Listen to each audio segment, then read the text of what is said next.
Subscribe करें श्री विकास गौतम जी महाराज के YouTube channel को और हमारे वीडियोज सबसे पहले देखने के लिए बेल आइकन को दबाना ना भूलें। जय श्री राधे। गहना कर्मणो गति। कर्म की गति बड़ी ही गहन है। हमारे जीवन में जितनी भी घटनाएं होती हैं, चाहे हम सुखी हों या दुखी हों, हर घटना के पीछे हमारे जीवन में हमारे ही द्वारा किए जाने वाले किसी ना किसी कर्म का ही फल होता है। चाहे वो इस जन्म के द्वारा किए हुए कर्म हो या हमारे किसी पूर्व जन्म के कर्मों का फल, हमें हमारे कर्म का फल मिलता जरूर है। इसीलिए कहा गया है कि गहना कर्मणो गति। कर्म की जो गति है वो बड़ी गहन है। कर्म का फल सबको मिलता अवश्य है। ऐसी ही कर्म की गति का वर्णन करती हुई एक भक्तमाल की ऐसी अद्भुत कथा को आज हम सुनेंगे, जिन भक्त का नाम है सदन कसाई। तो आइए आज की इस कथा को आरंभ करने से पहले हमारे प्रत्येक वीडियो की तरह आप इस वीडियो में भी कमेंट बॉक्स में जाकर के जय श्री कृष्ण लिख करके श्री ठाकुर जी के चरणों में अपनी उपस्थिति अवश्य दर्ज करवाएं। अब हम उन भक्त की कथा सुनते हैं भक्तमाल में, जिनका नाम है सदन कसाई। सदन कसाई अपने पूर्व जन्म के द्वारा किए हुए एक पाप के द्वारा, अपने किए हुए एक ऐसे कर्म के द्वारा उन्हें इस जन्म में कसाई की योनि में जन्म लेना पड़ा। सदन कसाई अपने पूर्व जन्म में काशी के एक बड़े ही विद्वान ब्राह्मण थे, जो कि बहुत ही परम ज्ञानी और विद्वान ब्राह्मण और भक्त थे भगवान के। लेकिन ये एक बार मौन साधना में बैठे हुए थे और इनके सामने से एक कसाई गाय को मारने के लिए दौड़ा चला जा रहा था। इनके सामने से गाय निकल करके चली गई। तो कसाई ने इनसे पूछा कि क्या तुमने गाय को जाते हुए देखा है? तो अपने स्वभाव के कारण, क्योंकि ये झूठ नहीं बोलते थे, तो अपने स्वभाव के कारण इन्होंने मौन व्रत होने के कारण बोला नहीं, लेकिन अपनी उंगली का इशारा करके बता दिया कि इस तरफ वो गाय गई है। और उस कसाई ने उस गाय को पकड़ लिया और उस गाय की वहीं पर उसने हत्या कर दी। इसी कर्म के द्वारा उन ब्राह्मण को एक कसाई के घर में जन्म लेना पड़ा, जिसका नाम पड़ा सदन कसाई, जो कि पूर्व जन्म में थे एक विद्वान ब्राह्मण, लेकिन उनके ही एक कर्म के द्वारा उन्हें ये कसाई के घर में जन्म लेना पड़ गया। सत्य का आचरण ही उनके लिए अभिशाप बन गया, क्योंकि हमें किसी की प्राण रक्षा के लिए अगर यदि हम झूठ भी बोल देते हैं तो उसका हमें दोष नहीं लगता है, और गाय की प्राण रक्षा के लिए बोला हुआ झूठ तो कोई भी दोष हमें नहीं देता है। लेकिन अपने सत्य का आचरण निभाने के लिए इन्होंने जो गलती करी उसका परिणाम इन्हें ये मिला कि पूर्व जन्म के ब्राह्मण इस जन्म में एक कसाई के घर में जन्म लेकर के आए, एक कसाई के घर में जन्मे। पूर्व जन्म में भक्त होने के कारण इस जन्म में भी इनके अंदर भक्तों के गुण ही थे। जब ये छोटे थे तो इनके यहाँ पर जो इनके पिताजी थे वो कसाई होने के कारण वो जीव जंतुओं की हत्या करके मांस बेचा करते थे। तो एक दिन कुछ विशिष्ट अतिथि इनके यहाँ पर आए, तो उनके लिए पकाने के लिए जब वो उनके पिता ने एक बैल के पैर को काटा, तब ये 5 वर्ष के थे और सदन उनके पास में गए, बैल के पास में पहुंचे। बैल पीड़ा से कराह रहा था, तो सदन बड़े दुखी हुए। तो उस बैल ने कहा कि ये मेरे पूर्व जन्म के किए हुए कर्मों का फल है, और ये इस जन्म से ही नहीं, ये कई जन्मों से चलता आ रहा है। कभी तुम्हारे पिताजी बैल बनते हैं और कभी मैं बैल बनता हूँ, कभी वो मुझे मारते थे, कभी मैं उन्हें मारता था, लेकिन आज तुम्हारे पिताजी ने एक नया काम कर दिया कि उन्होंने इस बार एक अंग मेरा काट करके मुझे जीवित छोड़ दिया, तो अगले जन्म में मुझे भी इन्हें इसी प्रकार से प्रताड़ित करना पड़ेगा। ये हमारे कर्मों की गति है, जैसा हम करेंगे वही फल हमें अगले जन्म में जरूर मिलता है। ये बात जब सदन ने जान ली कि कर्म की गति हमारा पीछा नहीं छोड़ती है, इसलिए सदन ने आगे चल करके अपने परिवार के अनुसार कसाई का काम तो किया, मांस बेचते थे, लेकिन ये दूसरों के यहां से लाकर के मांस बेचते थे। कभी भी इन्होंने किसी भी जीव की हत्या नहीं की, किसी भी जीव को नहीं मारा। अपने पूर्व जन्म के स्वभाव के कारण सदन जीव हत्या के पाप से तो बच गए, लेकिन मांस बेचा करते थे और मांस बेचने के लिए तराजू में जो बाट रखते थे वो बाट ना रख करके भगवान सालिग्राम से वो मांस तोल करके बेचा करते थे। एक पलड़े में भगवान सालिग्राम को रख देते और दूसरे पलड़े में मांस रख करके तोल करके बेचा करते थे। तो एक दिन एक साधु वहां से निकल करके जा रहे थे, तो उन्होंने देखा कि ये कसाई सालिग्राम से मांस तोल करके बेच रहा है। साधु ने जब ये देखा तो साधु की आंखों से आंसू छलक पड़े और बड़े दुखी वो हुए कि ये हमारे भगवान से शालिग्राम भगवान को लेकर के और उनसे मांस तोल करके बेचता है। फिर उन वैष्णव साधु ने सदन से कहा कि तुम ये नहीं जानते ये शालिग्राम भगवान हैं, तुम मुझे इन शालिग्राम भगवान को दे दो, मैं इनको अपने साथ ले जाकर के अपनी कुटिया में इनको स्थापित करके इनकी सेवा पूजा करूंगा। ये कोई बांट नहीं है, कोई तोलने की वस्तु नहीं है। साधु के कहने पर सदन ने भगवान शालिग्राम साधु को प्रदान कर दिए।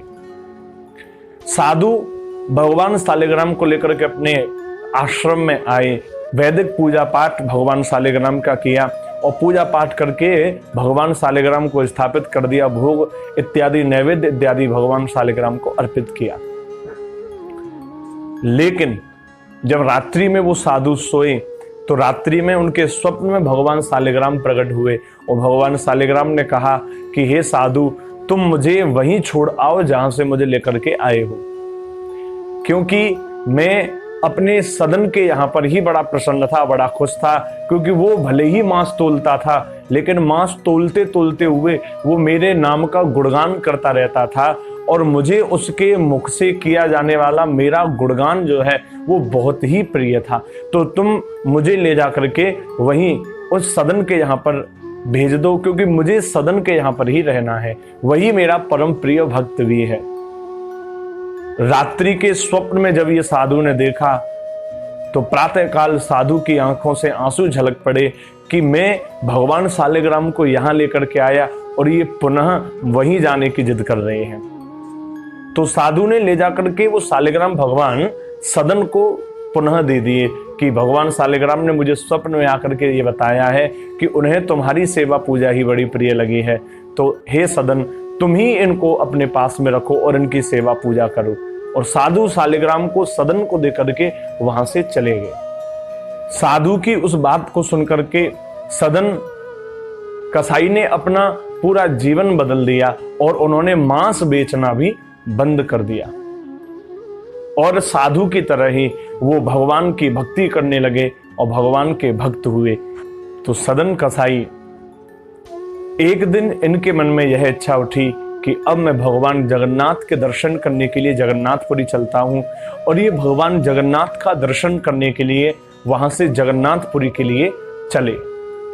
तो जगन्नाथपुरी जब सदन जा रहे थे तो रास्ते में ये जहां भी रुकते तो कुछ लोग इनसे घृणा भी करते थे, क्योंकि कसाई तो थे ही, तो कसाई होने के कारण कुछ लोग इनसे घृणा भी करने लगे थे। कुछ लोग इन्हें अपने पास बिठाना भी नहीं चाहते थे। जगन्नाथपुरी जाते समय रास्ते में एक गांव पड़ा और उस गांव में सदन कसाई भिक्षा लेने के लिए एक घर पर गए। जब उन्होंने भिक्षा मांगी तो जो युवती भिक्षा देने के लिए बाहर आई थी वो सदन के रूप को देख करके उन पर मोहित हो गई और उस स्त्री ने सदन कसाई से कहा कि आप यहीं पर बैठ करके भोजन करिए, और भोजन उसने अपने घर बिठा करके सदन को कराया।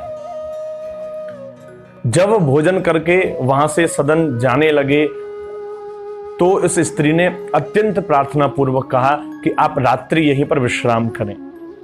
लेकिन रात्रि में जब वो सदन सो रहे थे तब उनके पास आकर के उस स्त्री ने कहा कि मुझे अब आप अपने साथ ही ले चलो, मुझे यहाँ पर नहीं रहना, जहां आप चल रहे हो वहीं पर चलो, क्योंकि मैं अब आपको ही अपना सर्वस्व मान चुकी हूं।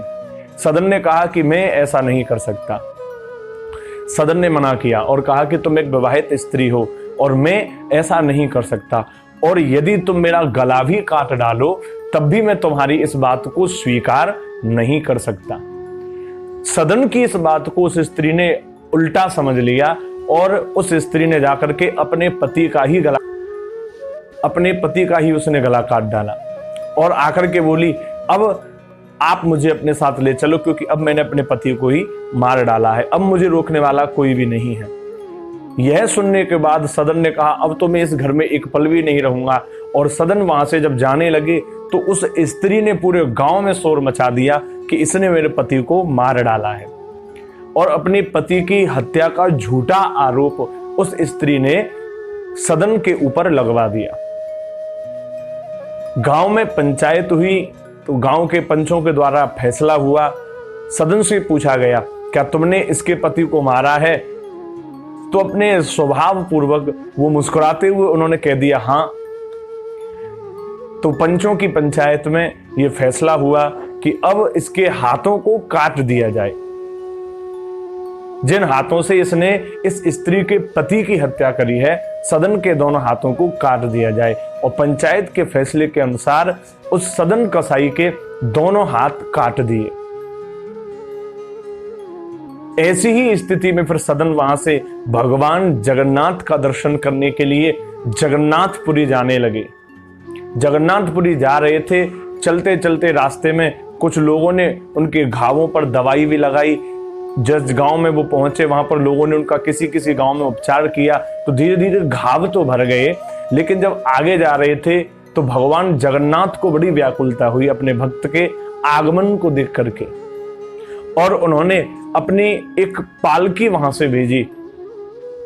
और जब पालकी लेकर के भगवान के दूत वहां से गए कि चलो तुम्हें भगवान ने बुलाया है, और साक्षात जगन्नाथ भगवान के द्वारा भेजी हुई पालकी में बैठ करके सदन भगवान जगन्नाथ के यहाँ तक पहुंचे। और उन्होंने फिर भगवान का दर्शन किया, और जब साष्टांग दंडवत प्रणाम करने के लिए अपने हाथ आगे करे तो भगवान की दिव्य कृपा से सदन कसाई के दोनों हाथ बिल्कुल ठीक हो गए, दोनों हाथ पहले के समान हो गए। हाथ जोड़ करके सदन कसाई ने पूछा कि हे प्रभु, आप मुझे ये बताइए, मुझे ये इतना कष्ट जो आपने प्रदान किया, मैंने तो आपकी भक्ति की, मैं तो आपके दर्शन करने के लिए आ रहा था, रास्ते में मुझ पर एक झूठा कलंक भी लगा और मेरे हाथ मुझे कटवाने पड़ गए। तो हे प्रभु, आप मुझे बताइए, ये मुझे किस पाप का फल मिला, किस पाप की सजा आपने मुझे दी है? भगवान मुस्कुराए और भगवान ने कहा कि हे सदन, इस जन्म की बात नहीं, लेकिन पूर्व जन्म में जब तुम काशी के एक विद्वान ब्राह्मण थे तो तुम्हारे सामने से एक कसाई गाय का वध करने के लिए जा रहा था। उसने तुमसे पूछा कि गाय किधर गई है, तो तुमने अपनी उंगली का इशारा करके बताया था। इस कारण से तुम्हें कसाई की जाति में जन्म भी लेना पड़ा। और हे सदन, जो गाय वहां पर मरी थी, जिस गाय की हत्या कसाई ने करी थी, वही गाय वो स्त्री बनकर के आई थी और उसका पति ही वो कसाई बनकर के आया।